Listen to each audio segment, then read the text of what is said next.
March 4 വരെ ദുബൈയിലെ മുഴുവൻ റോഡുകളിലും ട്രക്കുകൾക്ക് 24 മണിക്കൂറും സഞ്ചരിക്കാൻ അനുമതി. റോഡ്സ് ആൻഡ് ട്രാൻസ്പോർട്ട് അതോറിറ്റിയും ദുബൈ പോലീസുമാണ് ഈ കാര്യം വ്യക്തമാക്കിയത്.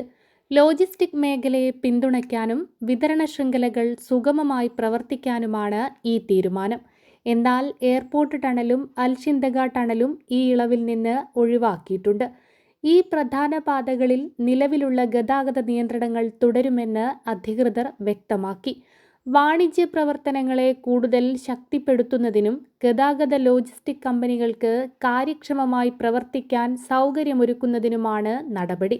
മാർച്ച് 5 വ്യാഴാഴ്ച മുതൽ നിലവിലുള്ള ട്രക്ക് നിയന്ത്രണങ്ങൾ വീണ്ടും പ്രാബല്യത്തിൽ വരുമെന്ന് അധികൃതർ അറിയിച്ചു. എല്ലാ ട്രക്ക് ഡ്രൈവർമാരും ഗതാഗത കമ്പനികളും ട്രാഫിക് നിർദ്ദേശങ്ങൾ കൃത്യമായി പാലിക്കണമെന്നും ബന്ധപ്പെട്ട അധികൃതർ അഭ്യർത്ഥിച്ചു.